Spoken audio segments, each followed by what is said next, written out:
Christmas. It's being resubmitted by half a dozen interested members of the legislature.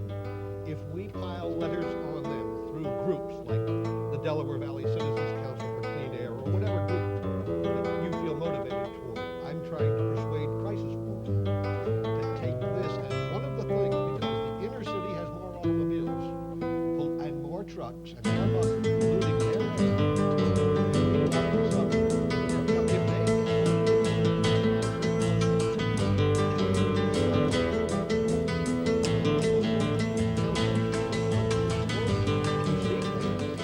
So, I think that even if that did happen, just a moment, even if that did happen, you know, I read somewhere that even if we had, you know, it was mandatory that we had these things on the exhaust pipes to cut down on the air pollution, you know, as far as automobiles and buses and trucks are concerned, that within a decade, the air pollution would be at the same level. So which means that you're, as Bob said earlier, you're still dealing, I mean, it's a Band-Aid kind of a thing. You're, just a moment, let me finish. But we need that Band-Aid now. You're dealing with, you know, the effects of something rather than with the cause. You know, cause. Where does the cause lie? Well, we're coming into the game so late that we better treat the symptoms before we're thoroughly ill, and then we can go back and treat the cause. No, I think you've got to do it both simultaneously. You've got to do both simultaneously, but too much emphasis. It seems to me that what you're talking about is somebody being a little bit pregnant.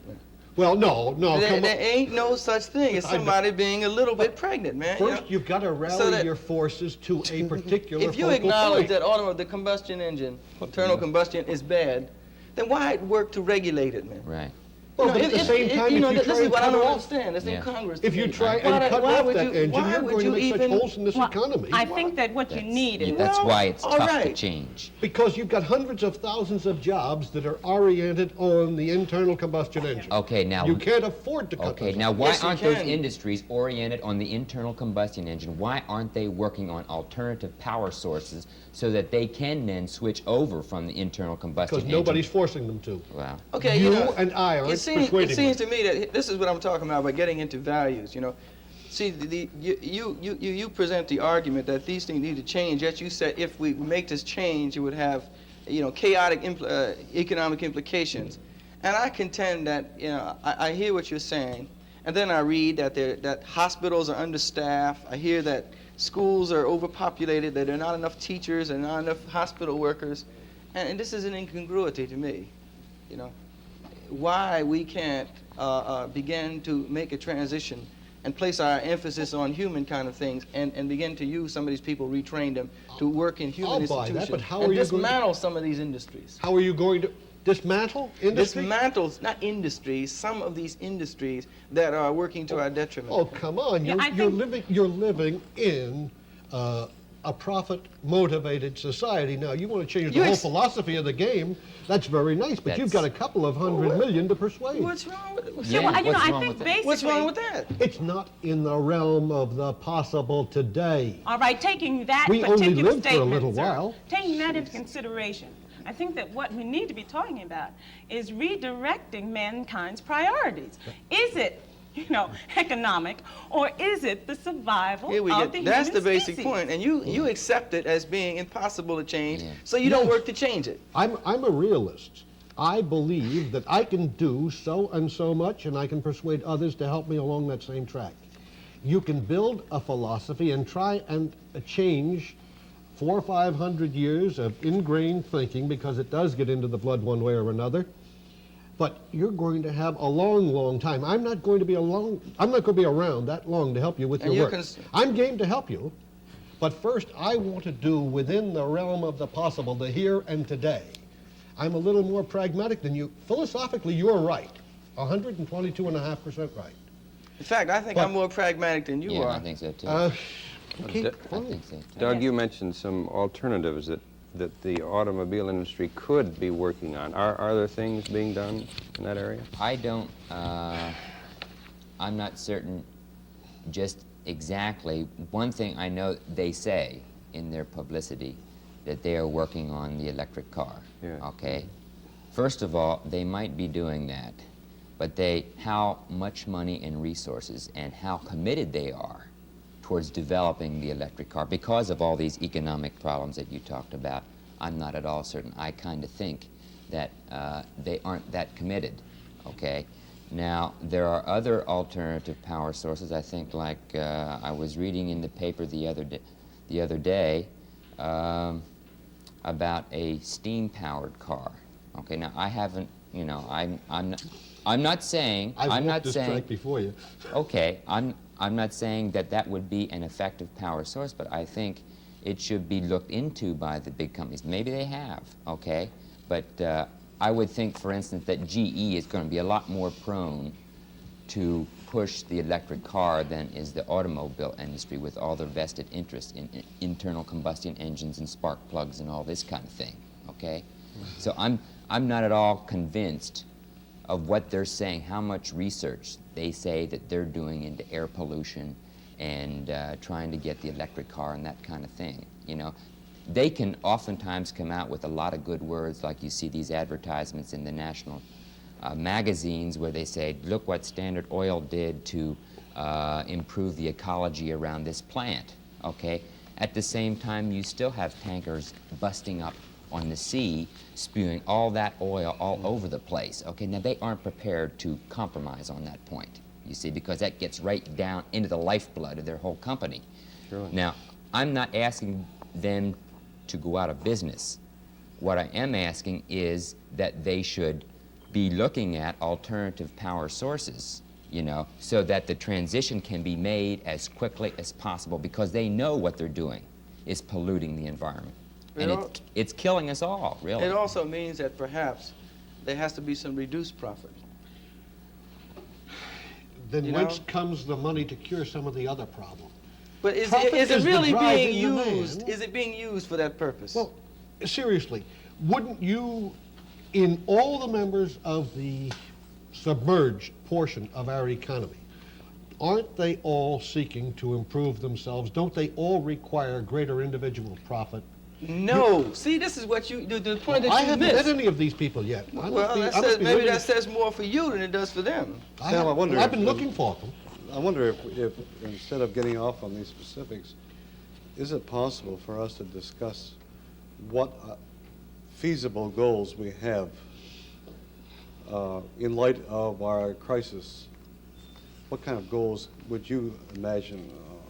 For instance, Bill, I understand there's a report out that hasn't been made too public that's come out of the Mayo Brothers Clinic on pesticides and insecticide and the relationship on a human being and the problems that get into it. And I understand it's so dangerous, a report, that they don't even dare to bring it out that fully. Have you heard about this at all? No, I haven't heard about it. Of course, we think about Rachel Carson and her report, which came out how many years ago? You're talking about Silent Spring. Yeah, Four, 5, 6 years ago, which was more or less poo-pooed by most people, and yet I believe that it has been acknowledged of recent months that there is quite a lot of obvious truth in it, and I'm not familiar with the Mayo report. Well, Yeah. not only was it poo-pooed, I think there was, you know, actually a move to suppress it. I mean, you know, to make it so totally not only unbelievable but unattainable to most people, so that, you know, by and large the general public would not have this kind of information. And that brings, you know, back to, well, that would bring me at this point to the government. And you know, things like, you talk about the economics of the whole thing, where it's necessary to continue all of these things, as Doug said, that are killing us because it's economically feasible. You know, and you talk about things like, I got this out of Playboy magazine's Decent If you're going Society to go again. Just a quoting moment. Playboy. Just a moment. It's a responsible magazine. Yes.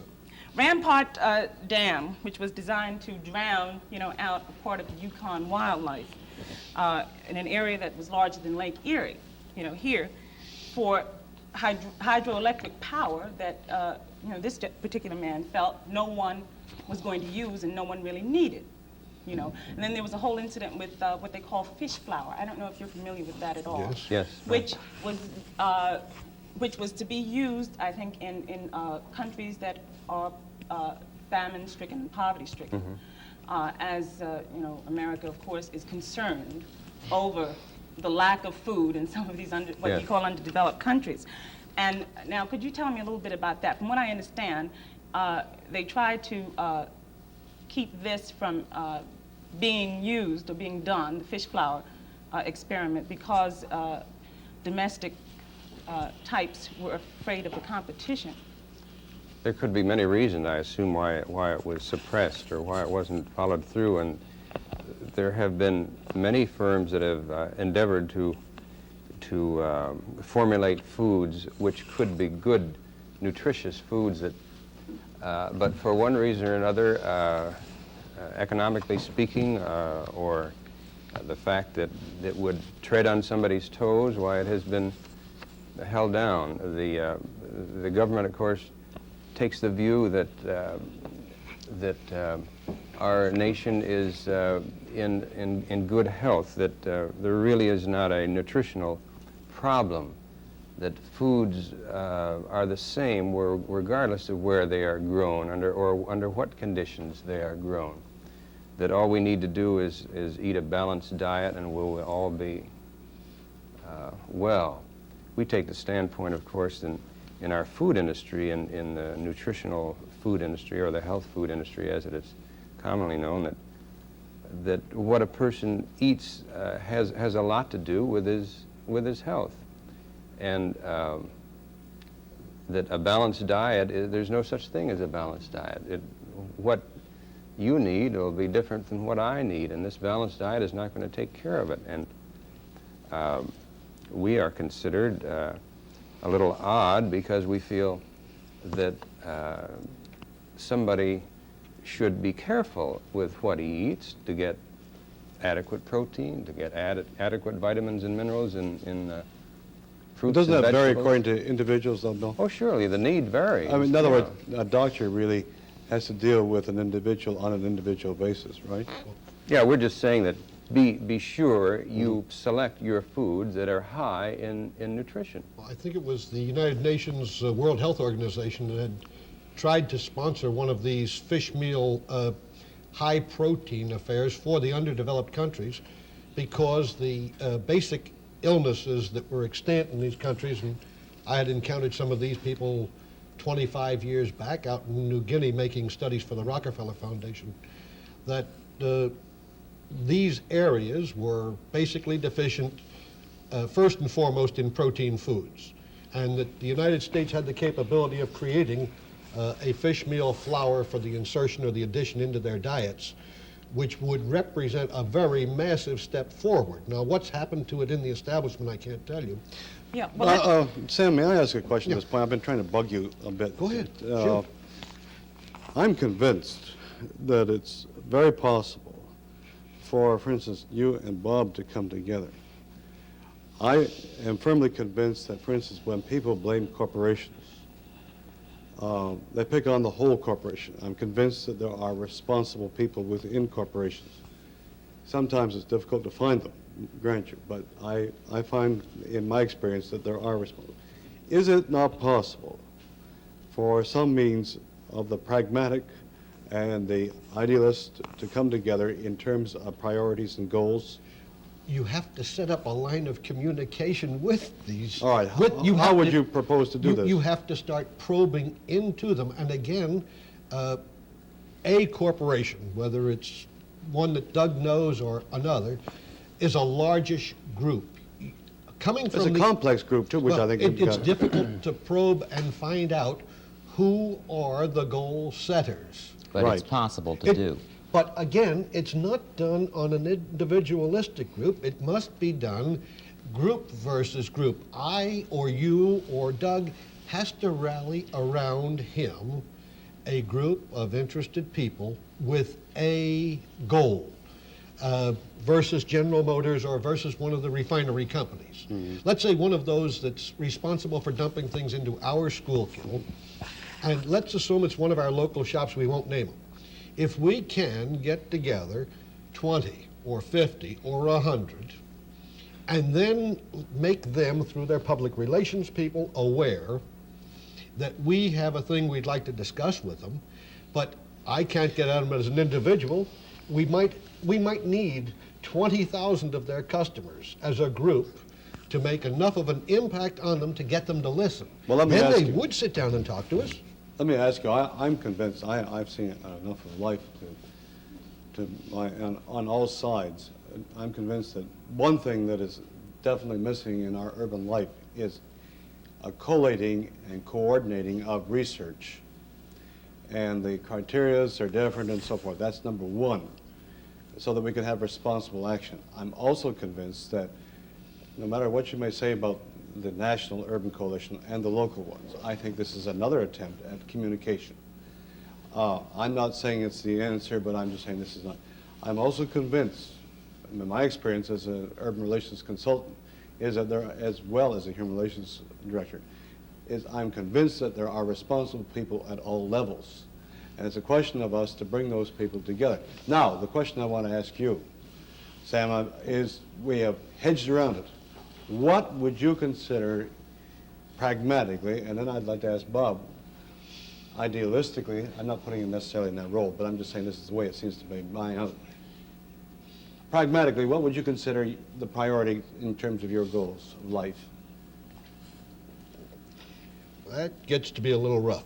That's the whole point in my asking. Why cause trouble, you know, if we don't know what we're supposed to do or what we're shooting for? Well, frankly, Jack, I find myself pretty hard put to come to these broad brush philosophical answers. As a series of goals in life, I would like to see everyone at least as rich as I am, and perhaps richer.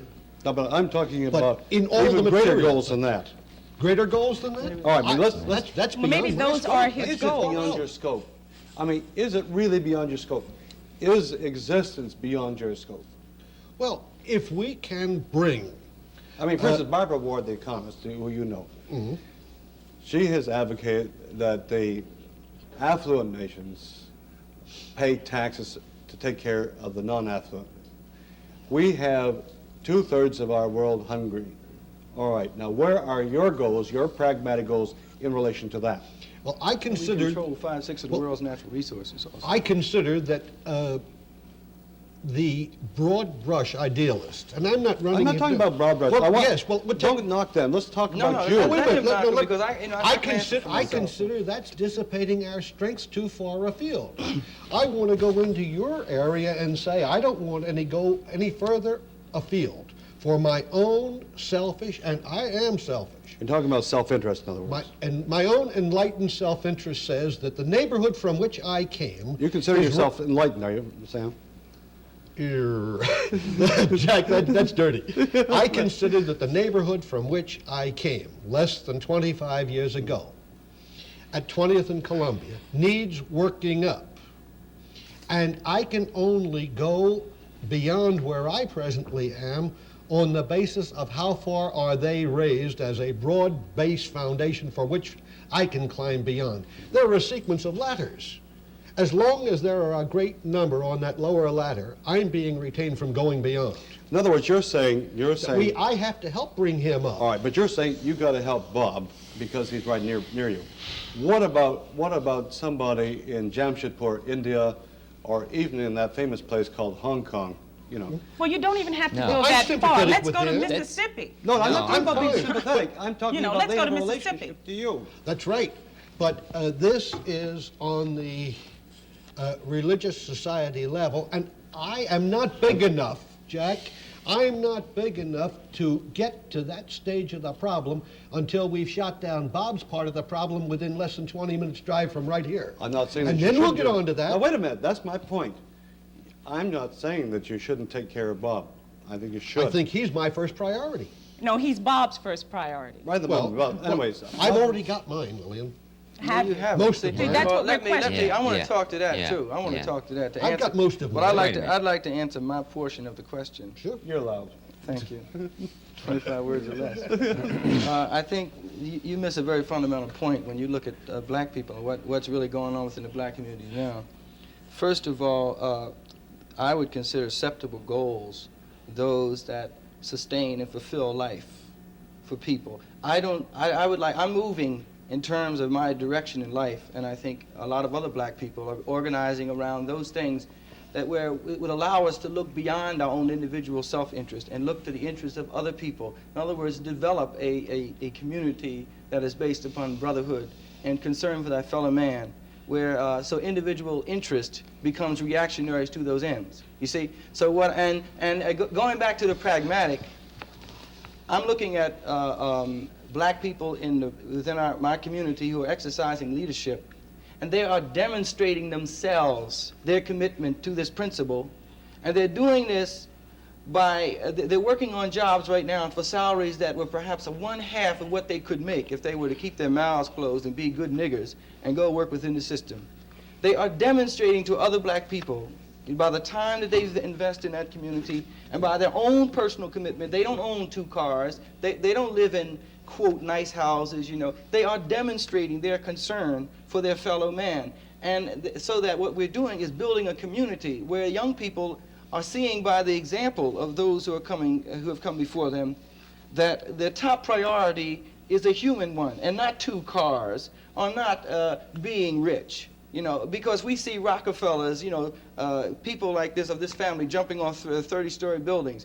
We see that alcoholic hospitals out in Delaware County, you know, have on their rolls patients that represent a cross-section of the upper affluent community. So this to us, the lower non-affluent. No. Let me just say this. But you see, but for different reasons.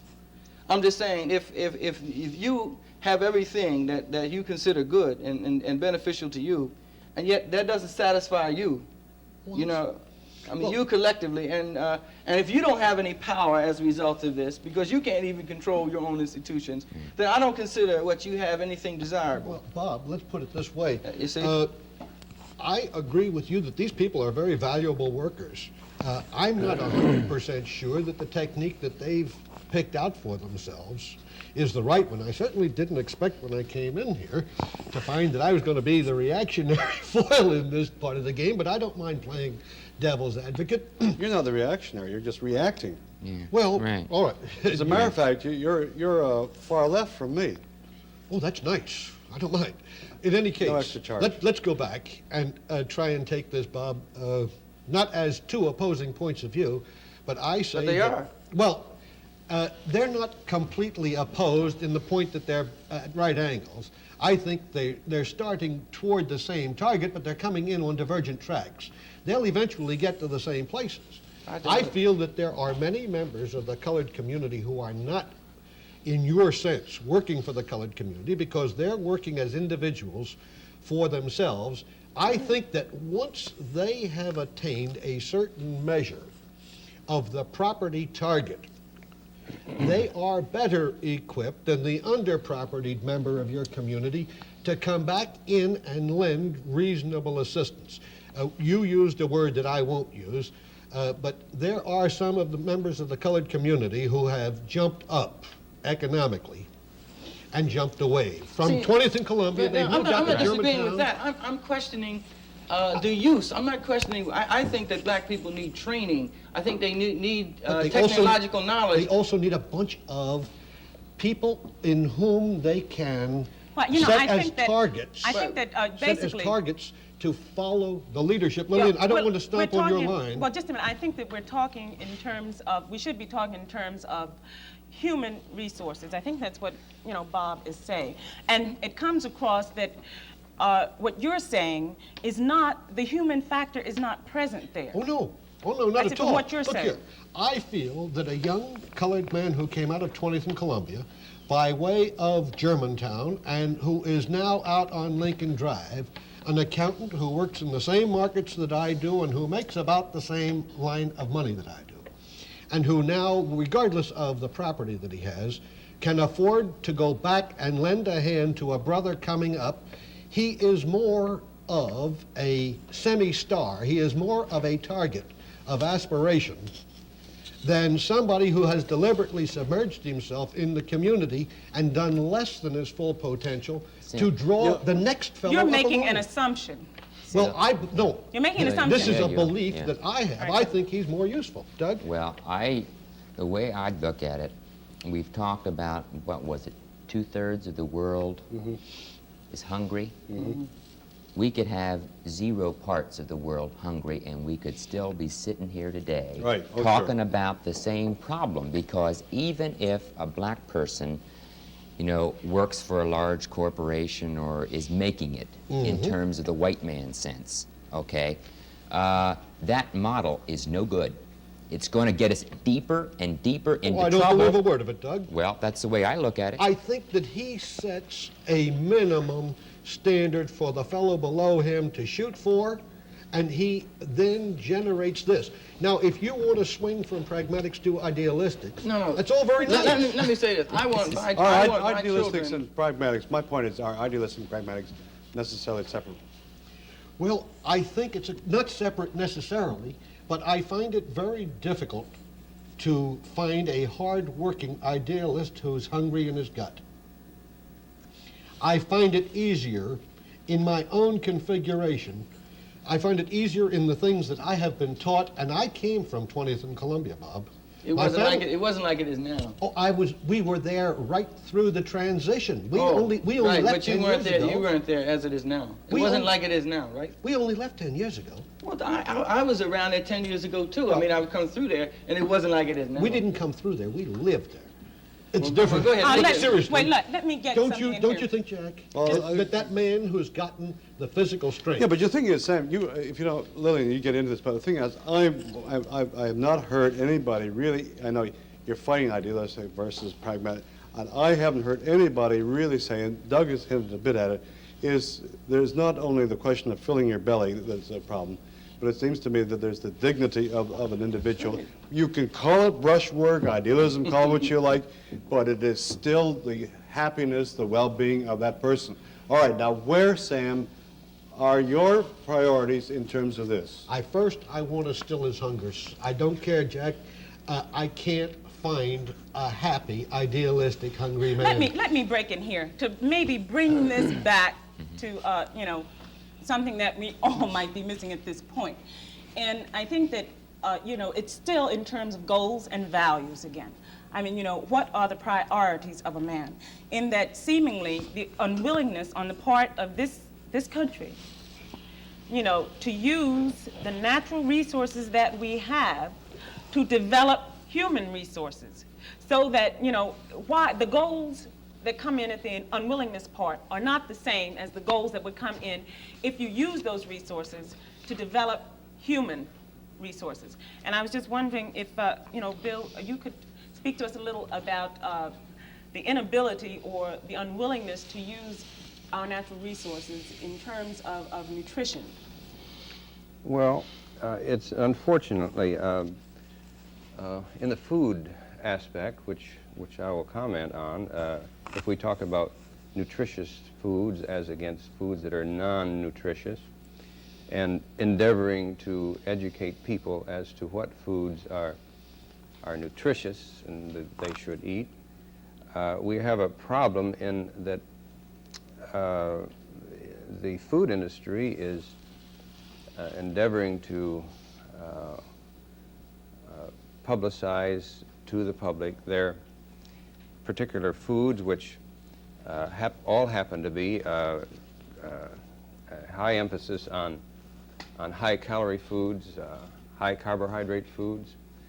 There are plenty of foods which are inexpensive, which are very nutritious, such as old brewer's yeast, wheat germ, protein foods of that nature, but the taste factor is a problem to get people to take them, and if we talk about the nutrition aspect of people in the city, of people who cannot afford a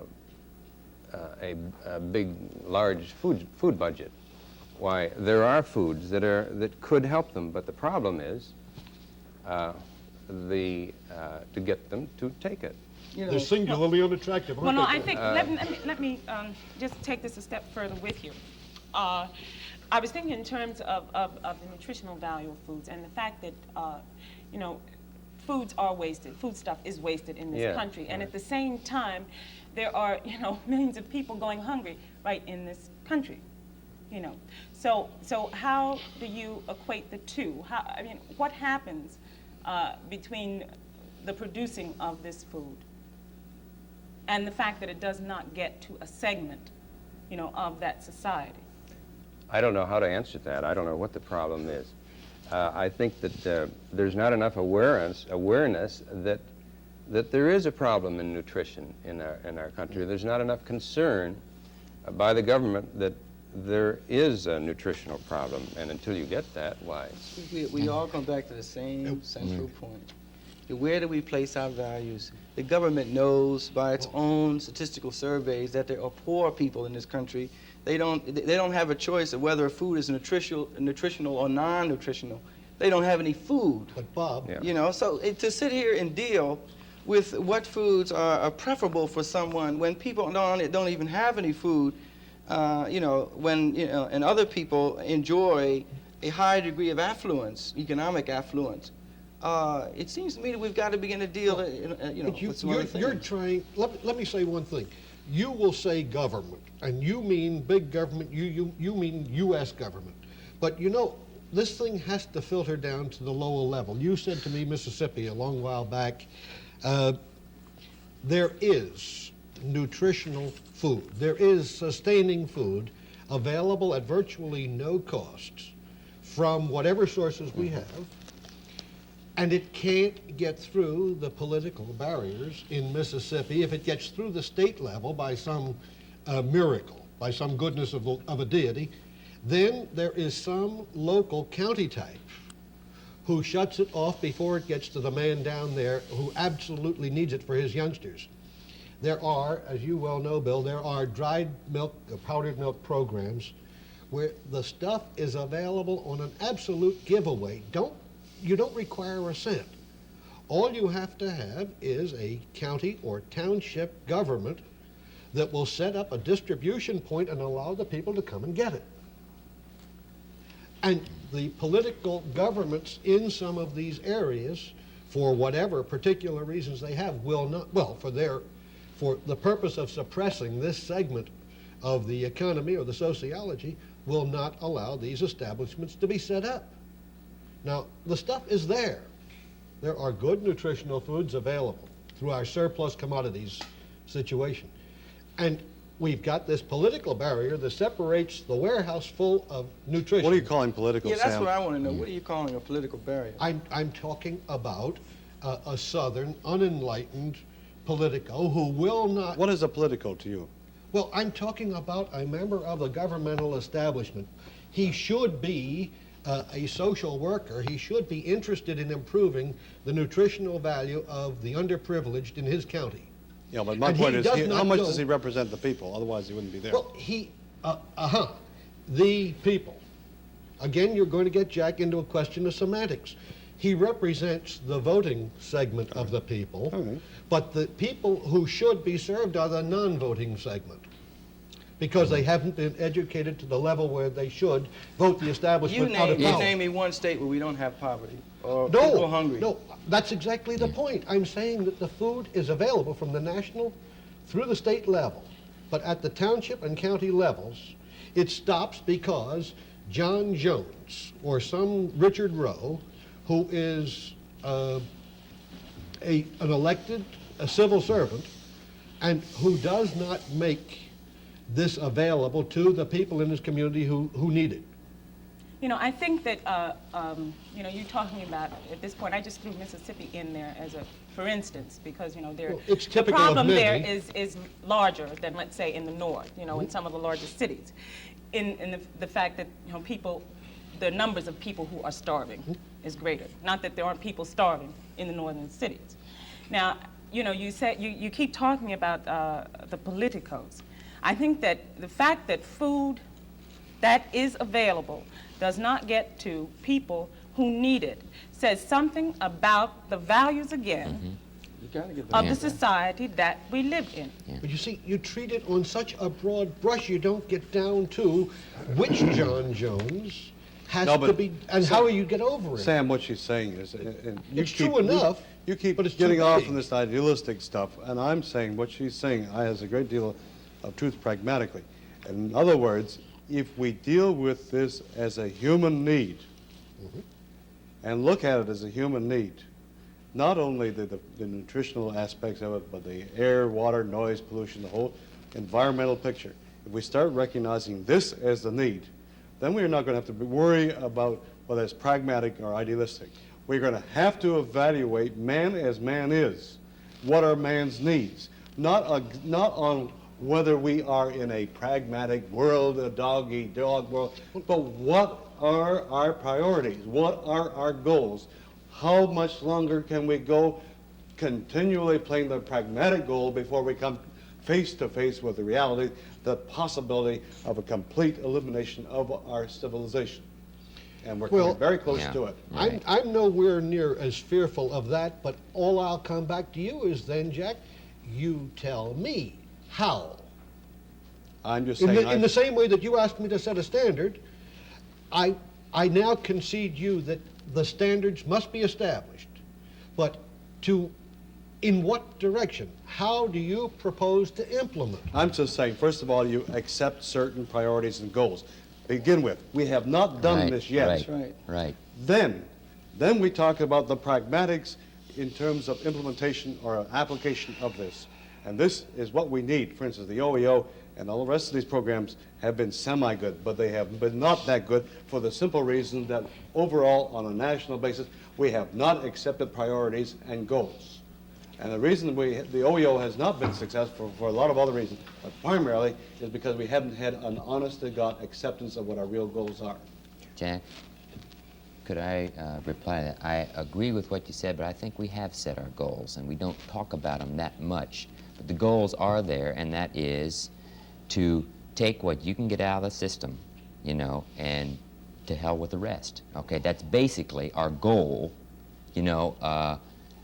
I think with a lot of people in this country, and I don't put myself apart from that either, okay? But I think that kind of a goal is there, and although we don't talk about that as a national goal. We change our oh, goals very that we do have. definitely, very definitely. I heard this. I got into a discussion with a suburban teacher, and we were talking about the ills of education, and he agreed with me and on many points of how the schools are teach that achievement becomes more important than learning, and that kids will beg, steal, borrow anything to get an A or to get an acceptable recommendation so he can get into college and get the, quote, good job so he can get the house and the 2 cars and what have you, which speaks of a certain value.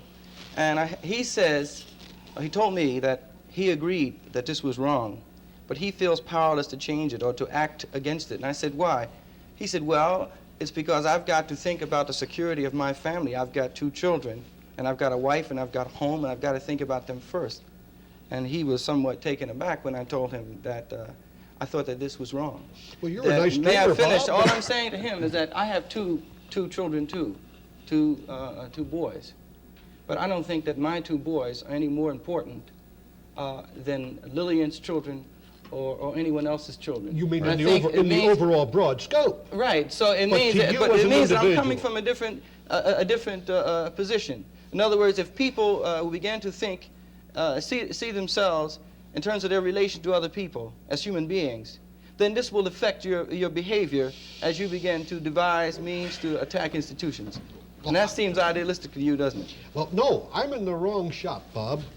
You see, I thought we were talking about the reachable here, today, or foreseeable future, not out into the millennium. Well, But you don't you're think it's different. possible to reach people to change their thinking so they begin to think collectively, right? Instead of thinking of their Yes. own narrow self-interest. A Does that little- seem unattainable to you? Now, I say it's unattainable in your lifetime and mine. It was Yours already and mine. attained See- by human societies in the and, past. Yes, but I grant you that Bob has a perfect right to work in this direction, one step at a time, build a broad foundation, and perhaps 20 generations later, we may Yeah, but- have achieved a tenth of Yeah, what you but hoped for. Sam, the thing is, But I think it's hope. No, let me just finish this one, Jack, and then I may be completely wrong. I've been wrong many, many times, but I feel that in the course of your looking toward this long-range goal, and which I consider is very far-fetched within the reasonable time sequence,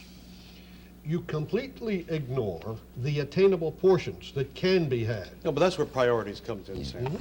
Well, that's the point. In other words, Each man sets his own. he's saying we ought to have goals, and you're basically saying practically the same thing. But what you are saying is priorities are idealistic, and this is not so. We've managed. Priorities can be very, very pragmatic, as a matter of fact. Well, we've managed to foul the world up reasonably well in the last couple of thousand years.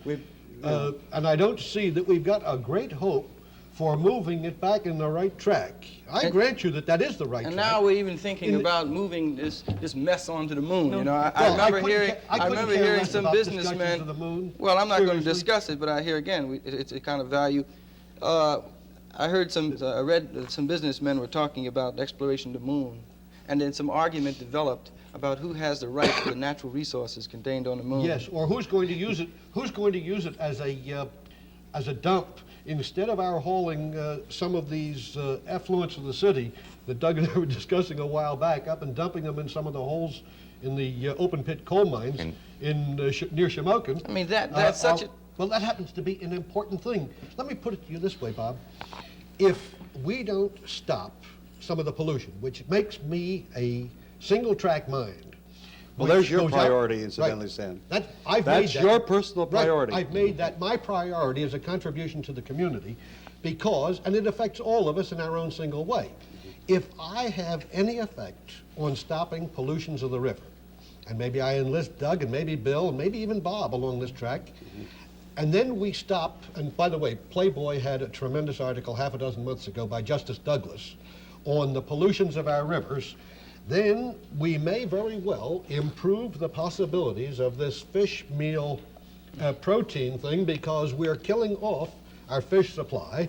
Then we in turn may utilize this, the improved foods that Bill was talking about, to move back into the improvement of the area in any underprivileged sector, and consequently build a strong foundation for moving upward idealistically the way you'd like to. You know, the only problem I'm is not talking that- about idealistic. just- I'm just saying, what I'm trying to say, and Sam, I don't know what takes it, but anyway, what he is saying I don't feel is idealistic. I'm just saying, he said, let us set our goals. And he's asking you what the goals are, and then he's asked you basically time and time again, what are your priorities? In a sense, you've answered it. You've said your priority, right for you personally, is air and water pollution, right? And conservation and utilization for the general welfare. All right. But my That's point mine. is, you as an individual, I'm not talking theologically, though it does get into theology. You as an individual belong to Lillian, to Bill, to Doug, to Bob, and to myself. So when you take on that priority, you are involving the rest of us. As many of you as I can. No, I'm just saying, just the mere fact that you take that priority. All right. All right, so therefore, how are you going to set up your individual priority? This is real basic. How can you take that priority without considering us? That's right. Or conversely, Jack, how sure. can you Grant set you. up a priority without considering what I have come to a reasoned conclusion that this, as I see it in this world, is the priority, not the only one, All right, well, but mine. just a minute, you know, went through a whole thing where how we can organize and right this particular wrong of air pollution or water pollution, whichever it was. But you cannot do that unless you've, you know, again, set, you know, a particular value, a particular goal. And I think that, you know, what has happened in America, well, I'm going to take America because, you know, that's where I live, and I think that's what we're primarily trying to deal with, is that the American way of life has gotten all hung up into quantity as opposed to the quality of, you know, a life experience, of an individual's life experience. Yeah, You I agree. see? And I was just wondering if you could Well, too. Lillian, I just want to ask a comment on a comment that Doug made concerning a few minutes ago where he said if all stomachs were filled, would we still have the same problem? And you said, yes, we would have the same problem. And then a question, Bob, to you, assuming the problem that we have amongst the blacks and the whites and where we try to upgrade the environment of the black, which should be definitely. Don't Assuming leave it the whites out of was, that. I'd appreciate upgrading of my environment, too. All right, assuming it was and we all had our needs met, do you still think that there would be the conflict between black and white? Yeah, you know why? Let me just to go into this a little deeper. See, the problems of black people extend beyond jobs, education, and housing. If tomorrow you could wave a magic wand and all of these problems were resolved, the problems of black people, the problems of this country, the problems of the world would not be solved. Correct. As long as there's poverty, as long as there's imperialism, as long as people are being exploited in other countries, as long as they're starving in other countries, then our problems will not be solved, you know? Well, And so that we have got to... Yeah, well, this is my point with Sam. Yeah. I mean, So Sam was talking, he talks about his doggone priority. That's right. And I'm saying to you, Sam, this is not only theological, but it's pragmatic.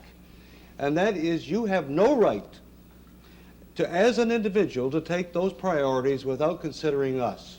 Well, Jack, I go out and I only move in the sphere or in the group that agrees that my priority line is the priority line. I'm not going to impact on you, and I won't let you tell me that I don't have the right, because one of the charming things about this country, that one of the few things that's left to us, is self-determination, and I've determined. No, but not at the expense of other people. I'm not hurting anybody else along the track, Jack. You are. Oh, Jack, no. All right, go ahead, Doug. All right, excuse Doug, me, take a Sam. shot. Okay. I'm saying that if you take your priorities as you've established and just really concentrate on that as much as you possibly can, okay? In my opinion, you'll fail, absolutely. Possibly. Okay?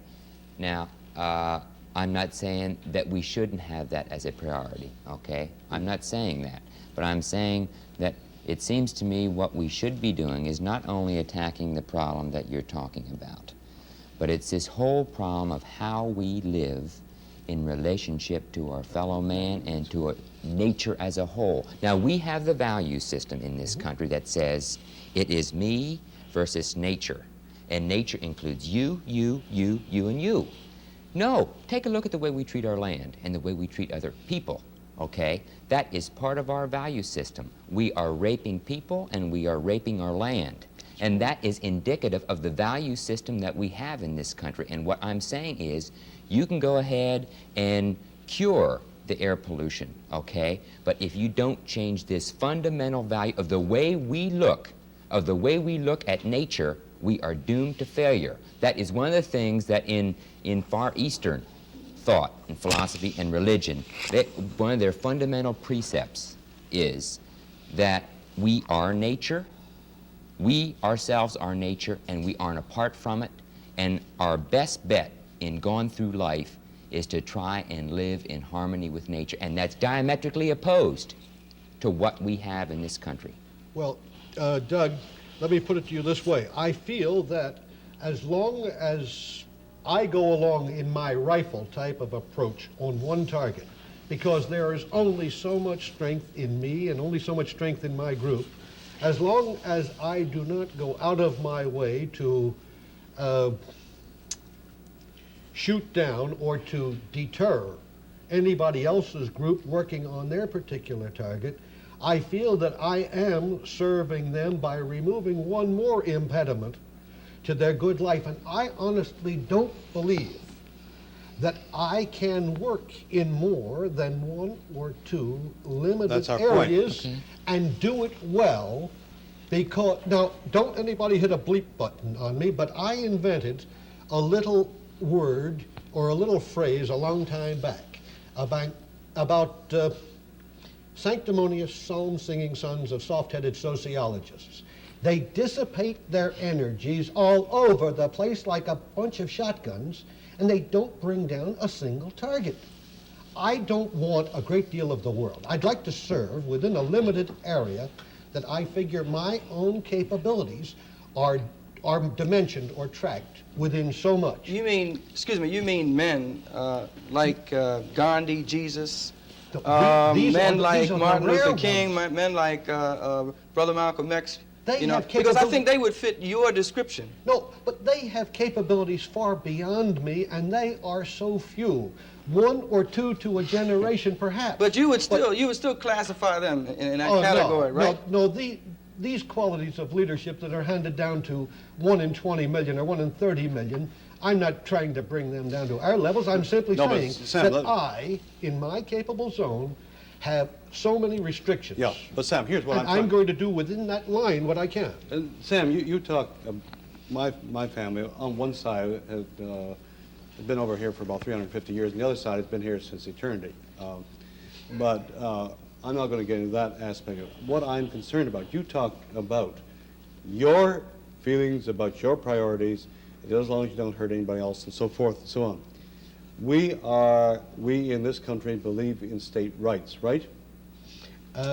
Many. Okay, all right. In other words, we accept the responsibility of being able to be an individual and at the same time being a nation, right? All right, why can we not also set priorities and goals on the same basis? Namely, that we sacrifice some of our own individual goals for the corporate good. That's right. Jack, you work in urban fields and you work in the sociological field. Right. My studies are rather far back in time in these same areas. I know of psychology only that man is motivated by drives. They start within him at the basic hunger, gut level, and move forward as he satisfies one drive, as he satisfies one need, he moves on to higher planes. But as long as he is rooted in the muck and he's rooted in hunger, I don't see how he can Some move to these sociologists would ideals. disagree with you in terms of gut level, in terms of the hunger part. Some sociologists will show you very definitely that really, quite often, some people are very hungry. But if they have their druthers, quite often they'll take dignity over hunger. That's fine. No, but I'm just saying, again, maybe for that individual, that priority is more important. first rate. That's that rare 1 in 10 or 20. No, that's it's more the than whole that. point. Let me give you another example. I I mean, remember. let's take Russia. Right. Wait a minute. Let me make this point to this. I think it amplifies on what you're saying. I remember some years back, a very concerned group of people, knew that a tribe of Indians in Mexico was starving to death. You know. So you're talking and about the Javaro. No, let me. Huh? You're talking about a Javaro. No. Let me make my point anyway. So what they did was they got together some food, and they knew that the people were cold. So they got together some blankets and trucked them down there to the people and presented them to the chief. And the chief left the food there and left the blankets and walked away. Now, immediately, the assumption was that this man is irrational because everybody, it has to satisfy this drive of hunger and also physical comfort, But what this chief said to this woman, that what we need more than these things is a place to pray, a temple, that this is first, Well, then, I think the reason I'm talking about Russia, Sam, is Russia, let's take a look at Russia. It's, supposedly they've got the food. Then let's talk about Czechoslovakia. Are the Czechs happy? Are the Yugoslavians happy? They may have food. But is this human dignity? Where is the priority in this? Again, Jack, where does a man weak from hunger get the strength to sit and write poems or to sit and write political polemics to fight the establishment? He dies off in the ghetto from hunger. He hasn't the strength to fight or pull up against it. Just a moment, right here, Bill, if you'd like to make a comment, and then I'd like to make one. Well, just one. You're quick allowed que- one, Lillian. One quick Poor Lillian's had a chance. Comment, which will be directed to all of us, perhaps. We're talking about priorities. You gentlemen particularly are talking about what is this priority, and I think we've skirted it a little and not zeroed in on it. Aren't we talking about a love, a concern, a respect for one another? Isn't that what you're talking about? And how can we talk about that without considering God in this aspect? Who is love? Who is the source of love? who is the creator. Well, I could do it very easily, but I'm not going to deal with that. Well, at this point, I'd like to sort of jump in, and the urge that you were talking about, I think it has gone on to its logical conclusion, almost, and maybe there's enough time to perhaps pull it back. And that conclusion is, technology out of control, where people are being ruled, their lives are being fashioned and designed by technology instead of the other way around. And I was just wondering if, perhaps, Doug, you would like to speak to that, the fact that technology has run away with us. Yeah, I don't think there's any question of that in my own mind. For instance, technology and the people who are involved with technology, including myself, we really don't know what we're doing in terms of the effect on the natural environment. We're making a new environment, okay? We're making a new environment, but we have no idea, what it is we're doing. And it seems to me one of the first things we've got to do is, I think we should try and live more in harmony with the environment. Well, that opens up a Pandora's box, and you say, well, what does that mean? Well, that's a good question. I can't answer that here, but I would hope that in this society and I think we do have the capability of studying what the effects of technology are on the environment, and that environment includes human beings, and that should be one of the first orders of priority. You're talking about cybernetics, in other words. I'm including the whole thing, okay. Jack. I'm including the whole thing because I think it's not only cybernetics, it's what we do with cars and trucks in our transportation system. It's what we do... environmentalism, in other words. Yeah, okay.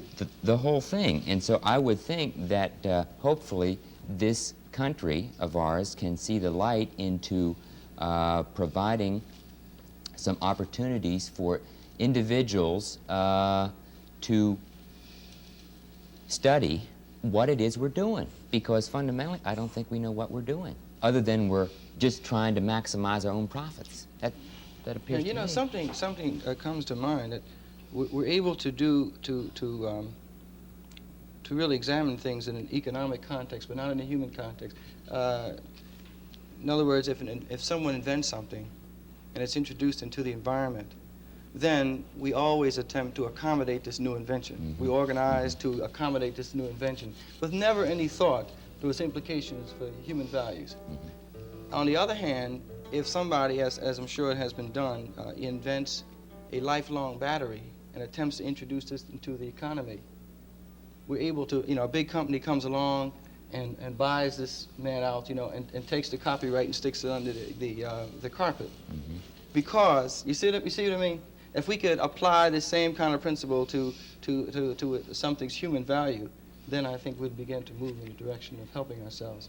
Yeah, but we can only do this when there's an economic implication, not when there's a human implication. Well, then why don't we turn around and use that economic implication, or the economic power of your black community, which is achieving that power that you're talking about, and turn its force on the malefactors, the people who are creating the dirt in the areas in which your people live. You want to put it on their level.